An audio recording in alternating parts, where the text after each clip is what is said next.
علیہ وآلہ وسلم فاتح مکہ بن کر مکہ مکرمہ میں جب تشریف لاتے ہیں، اب سارے لوگ جمع تھے جو سرکار صلی اللہ تعالیٰ علیہ وسلم کے ساتھ فاتح بن کر آئے تھے، وہ بھی تھے، کفار مکہ بھی وہاں موجود تھے۔ سرکار صلی اللہ تعالیٰ علیہ وسلم نے کچھ اس طرح ارشاد فرمایا، بتاؤ کہ آج میں تمہارے ساتھ کیا سلوک کرنے والا ہوں۔ یہ طرح طرح کی، وہ کہتے ہیں نا کہ آپ کریم ہیں، کریم بھائی ہیں اور کریم کی اولاد ہیں، اور اس طرح کی یہ سرکار صلی اللہ تعالیٰ علیہ وسلم کی تعریف کرنے لگے۔ بڑی تلخ یادوں کی لمبی فہرست اگر غور کریں تو اس وقت سامنے انسان کے آئے کہ یہ کون لوگ سامنے کھڑے تھے، اور پھر ان سے کہا جا رہا ہے کہ بتاؤ میں آج تمہارے ساتھ کیا سلوک کرنے جا رہا ہوں، اس وقت ان کی کیا کیفیت ہوگی۔ سرکار صلی اللہ تعالیٰ علیہ وسلم نے ایک تاریخ ساز ارشاد عطا فرمایا، جاؤ تم آزاد ہو، آئے جاؤ تم آزاد ہو۔ وہاں کے جو لوگ تھے ان کی تو خوشی کا ٹھکانہ نہ ہوا نا، ایسا فاتح بن کر آنے والا شخص اس قدر ظلم و ستم کے پہاڑ ڈھانے والے لوگوں کو یوں آن کے آن معافی کا مژدہ سنا دے، اور ماضی کی ساری تلخیاں ایک طرف اور درگزر کا ایک عمدہ قسم کا ایک نمونہ رہتی دنیا کو عطا فرما دیا۔ ہمارے آقا صلی اللہ تعالیٰ علیہ وآلہ وسلم نے درگزر سے کام لیا، معافی سے کام لیا۔ عرض کرنے کا مقصد یہ ہے کہ ماضی کی تلخیاں بھلا دیجیے، بہت کچھ ہوتا ہے۔ ہو سکتا ہے کہ اس وقت مدنی چینل پر وہ جوڑا میاں بیوی کا جو کبھی ایک ساتھ تھا آج الگ ہو کر بیٹھا ہو، بیوی اپنی ماں کے گھر بیٹھی ہوئی ہو، شوہر اپنے گھر پہ بیٹھا ہوا ہو، اور یوں سر پر ہاتھ رکھ کر سوچ رہے ہوں کہ ہمارے ساتھ ماضی میں یہ ہوا، یہ ہوا۔ جو ہوا درگزر سے کام لیجیے، معاف کر دیجیے۔ سرکار صلی اللہ تعالیٰ علیہ وسلم نے ارشاد فرمایا، صدقہ مال میں کچھ کمی نہیں کرتا، اور اللہ تعالیٰ بندے کے عفو درگزر سے کام لینے کی وجہ سے اس کی عزت میں اضافہ فرماتا ہے۔ جی ہاں، آپ کیا سمجھتے ہیں کہ آپ ماضی کی کسی تلخی کو بھلا کر آگے بڑھیں گے، درگزر سے کام لیں گے تو کیا کوئی آپ کی عزت میں کمی آ جائے گی؟ نہیں، اس میں کہاں عزت میں کمی آتی ہے۔ اگر ماں باپ اپنے اولاد سے ناراض ہیں تو ماضی کی تلخی بھلا کر معافی درگزر سے کام لے کر اولاد کو سینے سے لگا لیں۔ بھائی اور بہن میں اگر ناراضگی ہے، کیا تلخیاں تھیں؟ دعوت صحیح نہیں دی تھی، آپ کو کھانے کا صحیح پوچھا نہیں تھا، فیملی دعوت ملنے کی جگہ پر آپ کو 2 افراد کی دعوت دی گئی تھی، ہاتھا پائی بھی ہو گئی تھی، اچھا ساری باتیں سنائی تھی، ماں باپ تک چلا گیا تھا۔ کیا کوئی راستہ نہیں ہے درگزر کا؟ کیا کوئی راستہ نہیں ہے معافی کا؟ اس نے توڑ دی جگہ، رشتہ اس نے توڑا ہے، وہ چلا گیا چھوڑ کر۔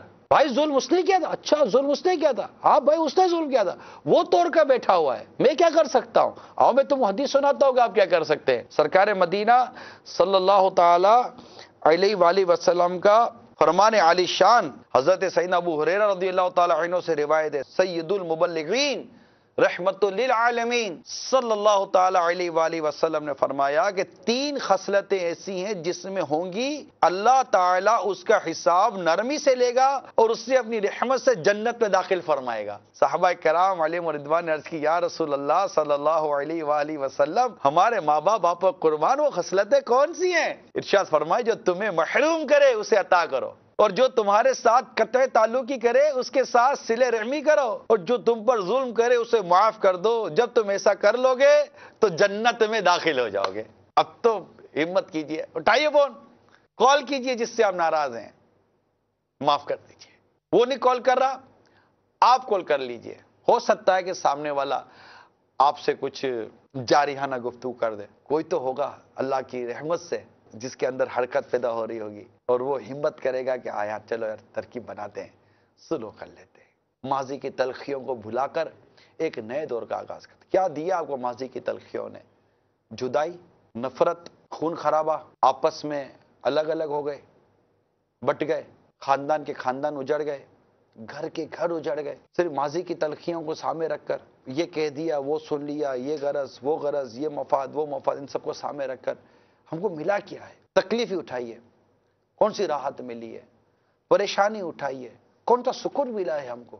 آپ یوں مشورے کرنے کے لیے بیٹھو گے نا کہ یار کیا کروں، ہو سکتا ہے اللہ نہ کرے کوئی جھگڑالو قسم کا یا جس کے دماغ کے اندر فساد کا کیڑا پھنسا ہوا ہوگا، وہ بار بار آپ کو کہے گا نہیں تو چھوٹے باپ کا ہے، تو کیوں چھوٹے باپ کا بنے گا؟ اس کو آنا چاہیے، اس نے غلط کی تھی، میری معافی مانگے گی، تو کیوں معافی مانگے گا؟ اس کی ماں ہو سکتا ہے اس کو چڑھائے، اس کا باپ اس کو چڑھائے، اس کی بہن اس کو چڑھائے، اس کے گھر والے اس کو چڑھائے، پڑوسی اس کو چڑھائے، کچھ بھی ہو سکتا ہے، مگر آپ دیکھیں کہ رب کی رضا کس کام میں ہے۔ اے لوگوں، تم سلوک کیوں نہیں کرواتے ہو؟ تم آپس میں لوگوں کو ملاتے کیوں نہیں ہو؟ آپ برباد کرنے کے لیے کیوں آئے؟ آپ آباد کرنے کے لیے آئیے، آپ ملاپ پیدا کروانے کے لیے آئیے، آپ درگزر کا درس دینے کے لیے آگے آئیے، اب لڑانے کے لیے مت آئیے آگے۔ بعض اوقات ماں اپنی بیٹی کا گھر اجاڑ دیتی ہے، باپ اپنے بیٹے کا گھر اجاڑ دیتا ہے۔ چھوڑ دیجئے، درگزر کیجئے اور درگزر کرنے دیجئے، معافی مانگیے اور معافی مانگنے دیجئے۔ ہمارا معاشرہ اجڑا ہوا ہے، محبتوں اور پیار کا می برسنے دیجئے، اس پہ پھر بہار آ جائے گی۔ ہاں پھر بہار آ جائے گی، ارے کچھ بھی دیر نہیں لگے گی۔ یہ مدنی پھولوں کی مدنی مہک ہے، اس کی مہک کو لیجئے، آگے بڑھیے اور دوستی کر لیجئے، جبکہ کوئی معنی شرعی نہیں ہے، کوئی شرعی رکاوٹ نہیں ہے، کیونکہ الحب فی اللہ، محبت بھی اللہ کے لیے، والبغض فی اللہ، نفرت بھی اللہ کے لیے۔ میرا یہاں مدعا جو ذاتیات کی وجہ سے، انانیت کی وجہ سے، خاندانوں کی وجہ سے، بعض اوقات کاروباری رنجشوں کی وجہ سے، کہنا سننا ہو گیا اس کی وجہ سے، کچھ لے دے ہو گئے اس کی وجہ سے، غصہ آ گیا اگلے اس کی وجہ سے، بہت سارے اسباب اس کی وجہ سے، اگر کہیں ناراضگی ہو گئی ہے، معاف کر دیجیے، معافی مانگ لیجیے۔ میں نے بہت فون کیا تھا، اس نے فون نہیں اٹھاتا، میں کیا کروں؟ مصروف آدمی ہو گیا، نہیں کرتا فون، کیوں غصہ کر رہے؟ واقعی مصروف اگر آدمی ہے تو آپ کو غصہ کرنے کی حاجت ہی نہیں تھی، واقعی مصروف آدمی ہے، آپ کو خوش فہمی کیوں ہے کہ وہ مصروف آدمی میرا فون اٹھائے؟ یہ کوئی بات تھی ناراض ہونے کی؟ کال کی تھی، اس کو مس کال نظر نہیں آئی ہوگی، وہ مجھے کال نہیں کر سکتا تھا، یار یہ بات ہے ناراض ہونے کی؟ آپ بتائیے نا، اتنی سی باتوں سے آپ ناراض ہو جائیں گے؟ میں گھر گیا تھا، دروازہ نہیں کھولا تھا، کیا یہ بات ہے ناراض ہونے کی؟ آج ہم ایسے ہو گئے، ہاتھ ملاتے ہوئے بھی ہم لوگ دور بھاگتے ہیں۔ میں اس سے ہاتھ ملاؤں گا، اس کی اوقات دیکھیے، ہماری اوقات ہے کیا؟ ہم نہیں تھے تب بھی دنیا تھی، ہم ہیں تب بھی دنیا، ہم جب نہیں ہوں گے تب بھی دنیا ہوگی۔ ارے ہماری زندگی کتنی ہے؟ یہی مختصر سی زندگی کیا لڑنے جھگڑنے میں اور نفرتوں میں گزار دیں گے؟ وہ پڑوسیوں کو میں عرض کرتا ہوں کہ جو اپنے پڑوسیوں کے پاس جا کر اپنے دیگر پڑوسیوں کی غیبتیں، چگلیاں اور تہمتیں باندھتے ہیں، میں ان کاروبار میں اس جاب کرنے والے، اس پارٹنرشپ کرنے والے، میں ہر اس فرد سے عرض کرتا ہوں جن کی طبیعت کے اندر لڑائی اور جھگڑا کروانا ہے، ایک دوسرے کی برائی کروانا ہے، یہ بیٹھا ہے تو اس کی برائی کریں گے، وہ چلا جائے گا، دوسرا آئے گا تو اس جانے والے کی برائی کریں گے، وہ جائے گا تو اس کی برائی کریں گے۔ ارے عجیب لوگ ہو آپ، وہ اگلا برائی وہ برائی کیے چلے جا رہا ہے اور آپ بھی مسکرا کر سنتے چلے جا رہے ہیں اور سیٹھ صاحب کی ہاں میں ہاں ملاتے چلے جا رہے ہیں کہ آج وہ اس کی برائی کر رہا ہے، کل وہ آپ کی برائی کرے گا، پرسوں کسی اور کی برائی کرے گا۔ محلے کے محلے اجڑ گئے، قوموں کی قومیں لڑ پڑی، افراد کے افراد لڑ پڑے، کس وجہ سے؟ کہ اللہ اور اس کے رسول کے لیے کوئی بات کی ہے یا اپنے نفس کے لیے کی ہے؟ قرآن اور حدیث کے مطابق کوئی بات کی ہے یا اپنی نفس کے لیے کی ہے؟ میرے چینل کے ناظرین، اے میرے مدنی چینل کے ناظرین، ماضی کی تلخیاں بھلا دیجیے، ایک نئے دور کا آغاز کرتے ہیں، خوبصورت دور کا آغاز کرتے ہیں، عمدہ دور کا آغاز کرتے ہیں۔ اللہ تعالیٰ کی مزید رحمتیں پانے کے لیے یہ نیت کرتے ہیں کہ میں اپنی تمام ماضی کی تلخیاں، جس نے مجھ پر ظلم کیا، جس نے میرے ساتھ زیادتی کی، جو کچھ میرے ساتھ ہوا، میں اللہ کی رضا کے لیے سب بھلاتا ہوں اور میں اسے دوستی کر لوں گا۔